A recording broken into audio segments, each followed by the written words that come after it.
Hey everybody, welcome to the channel. WildMax1 bringing you another Raid Shadow Legends video. Today we're going to be doing a viewer-requested FK10 Hard team showcase featuring 2 free champs earnable on every account in Lady Mikage and Yakarl, and 3 epics. I'll be going over why the team works, showing you my AI presets, showing you the actual run, and talking you through key moments, and finally showing you the builds of the champion. So hopefully you can replicate this on your account and get that check mark next to that Marius mission requirement. So with that, let's jump right in. But before we go diving straight into the run, I will mention that this video is going to assume that you have a baseline understanding of FK10 Hard and the dungeon mechanics.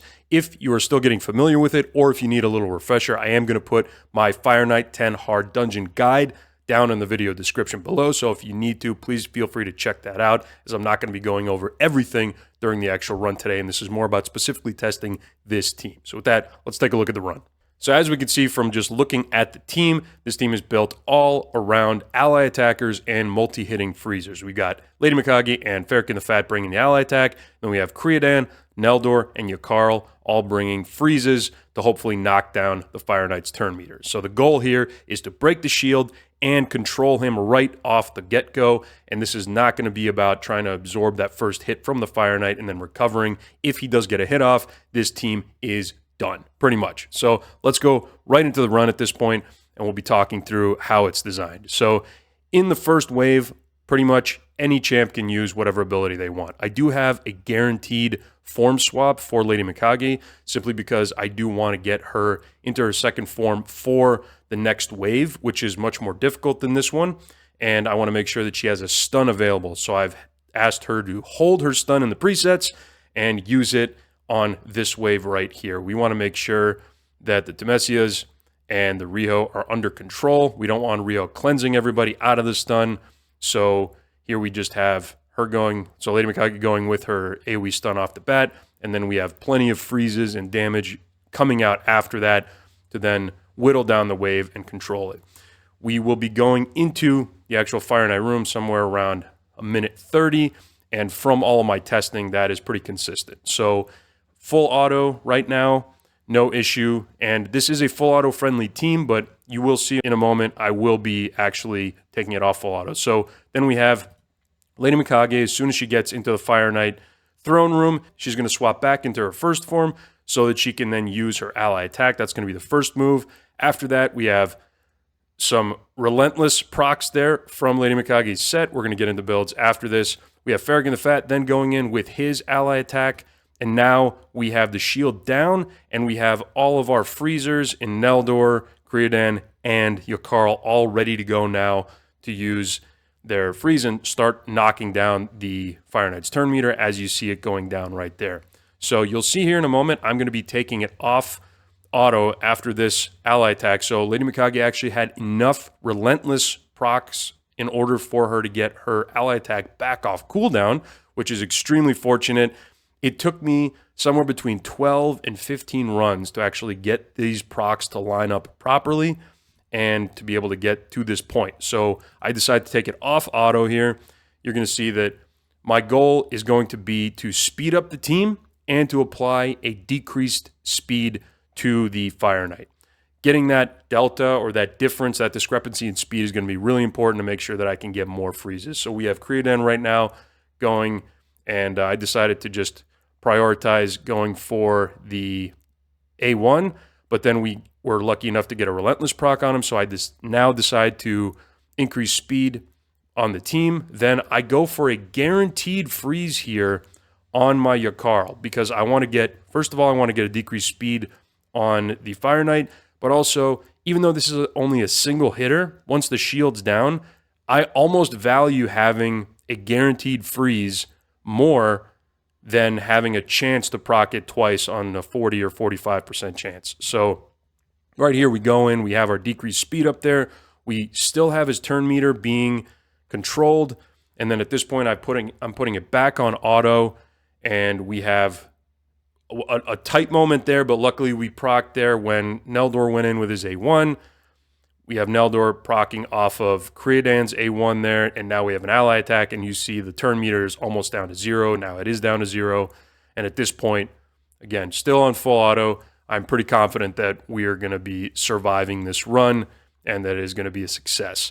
So The really tough part with this team is right at the beginning where you kind of have to rely. I mean, at any point during this run, you're still relying on freeze chances that are less than 50% per hit on each of the freezers. So again, it is extremely frustrating at times, especially given how difficult this content is, to be relying on freezes and to be relying on procs from Relentless and things like that. But sometimes that is what you need to do just to get that check mark for Fahrakin 10 Hard. And I think a lot of players, myself included actually, are not going to be revisiting this after you get it done for your Marius missions. And you can see right there, I actually ended up equaling my best time on this that I got a long time ago, and that was on a GNUT team that I was using. And in this case, we were able to do it 3 minutes and 39 seconds for this team. Not a bad result overall, but again, highly inconsistent at best. So now that we saw how the team works in practice, let's take a look at the AI presets that I have. So as I mentioned, Mikage on round 1, I have her using her ally attack to start and then switching with Metamorph and then holding off on using her stun in round 1. For Fahrakin the Fat, I have him guaranteed starting off with the ally attack and have nothing else for round 1. No notes for Yakarl or Criodan or Neldor. Moving on to round 2. Mikage is in her second form. I want her to start out with the Skittering Death for that stun on the Riho and Tumesia wave. We have Fahrakin holding his ally attack now, since we want that ready for round 3 with the Fire Knight. I've got Yakarl and Criodan and Neldor doing whatever they want. And then as soon as we enter round 3, I have Lady Mikage prioritizing the Metamorph, so she's switching back into her first form. Then I'm turning off Silken Snare, turning off Metamorph, and I have her prioritizing her ally attack. For Fahrakin, I have him turning off Brand of Shame and prioritizing Beatdown, so his ally attack. Then for Yakarl, I have turned off his AoE, and I have him using his A1 to start as a priority because we want to initially knock down that shield. So in case the shield's still up after all the ally attacks, I still want him to be able to help with that with the multi-hitter, but I am not turning off the A2, crucially, because this is a guaranteed freeze, whereas the A1 only has a 50% chance on a double hitter. So I still like the guaranteed freeze, as I mentioned earlier. Criodan, turning off everything except for that A1 freeze, and it's got a 35% chance per hit on 3 hits. So again, not great. You're still dealing with RNG all the time with these champions. And the same thing with Neldor, have everything else turned off except for his A1 with multi-hit and a 40% chance of placing freeze.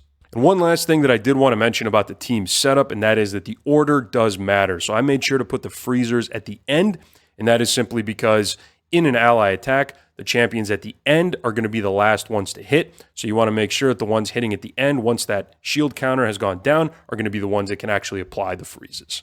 So now let's talk about some of the key numbers when it comes to Fahrakin 10 Hard, both in terms of requirements and some of that RNG that I was mentioning earlier in the video. So at the top right there of that notepad, you'll see that the speed of the boss is 250. So your champs, in order to all take a turn before the Fire Knight does, should be faster than 250 speed. The requirement to reliably land debuffs is also going to be 345 accuracy or higher.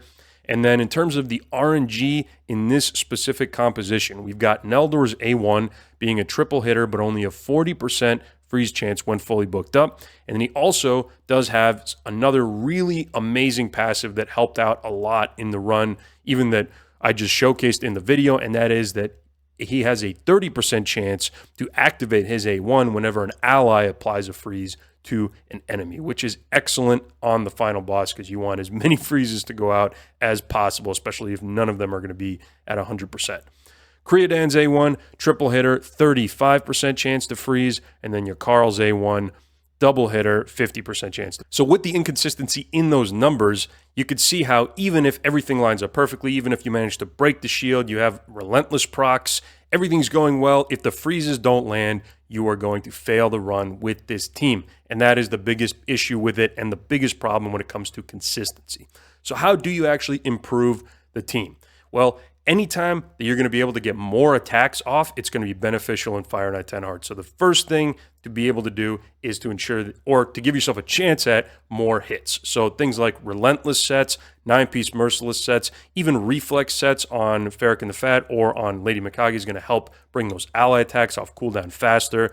Then you can also put Phantom Touch on your champions, as you can see I've done on Neldor, Criodan, and on Fahrakin in order to get more hits on the Fire Knight shield. And the other thing that you can do is simply bring more damage to the team. So the more your champions improve, as you get blessings, as you get better gear, as you get more ignore percent defense on them, that's going to mean less time that you're going to be spending on the actual boss fight because the boss is going to be going down faster, and that means that you're going to be less reliant on RNG in the long run. So things like area bonuses, better gear, and fully upgraded champions is exactly what you're going to need to try to get yourself the best chance of clearing this and getting that check mark for your Marius.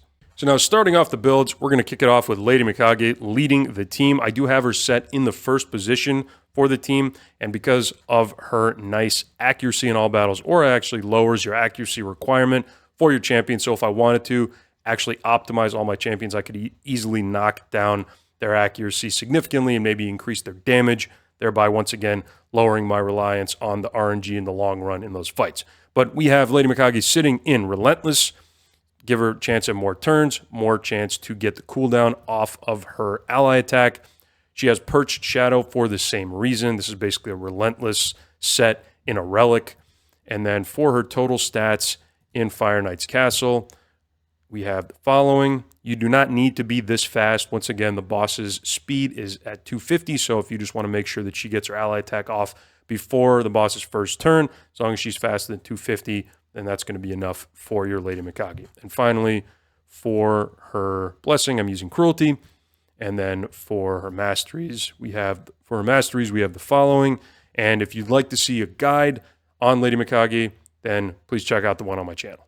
My second ally attacker on my composition is Fahrakin the Fat. We have him in just a spattering of gear. He's all over the place with this stuff. I just wanted to make sure we got stuff that gives him accuracy and speed so that he meets those requirements. Total speed and accuracy and stats for Fire Knight 10 Hard. You have right here. Once again, he does not need to be this fast. I just happen to have him built that way, but I do have some area bonuses that I didn't factor in when I was initially gearing my champions, so just be aware that these are not the necessary stats. Also, I did decide to build them with some damage, but you don't have to do that with your Fahrakin if you don't want to. But once again, less time spent in Fire Knight's throne room means more chance at success. For Relic, I just gave him a random Relic here with a little bit more attack on it.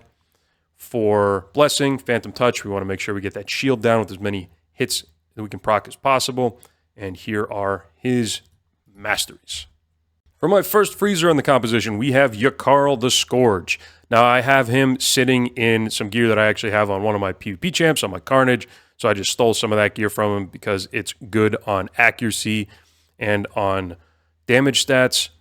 In Fire Knight's Castle, we have these stats right here. And he is just working with some lethal gear and some stone skin, which doesn't really matter in Fire Knight. But the lethal gear is nice for a little bit more damage. Once again, less time in the throne room, the better for your chances of success. But you can easily put him in Relentless if you want to as well, just the chance to proc more freezes. I don't even have him equipped with a Relic. We don't have any Blessing. We are fully booked, however. I did want the best chance to land the freeze on the A1, and I wanted a 100% chance on the A2.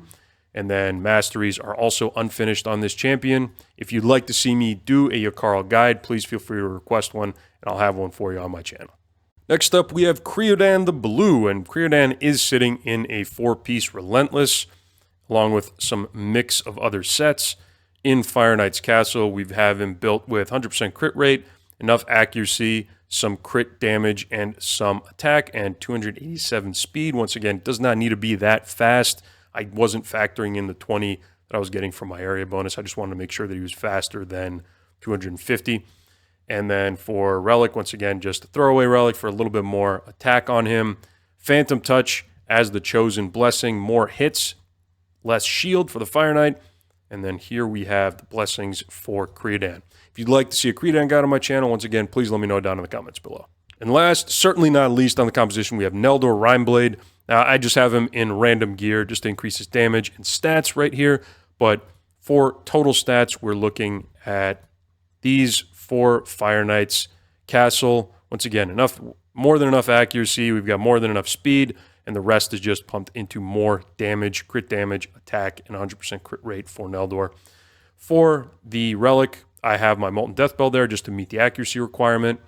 For skills, Blessings, Phantom Touch, and once again, just want to call out how useful, how much of an MVP passive this was right here. Every time that Criodan or Yakarl were proccing freeze, this had a 30% chance of him going in with that A1 and proccing more freezes. Really, really good. Arguably MVP champ on this composition.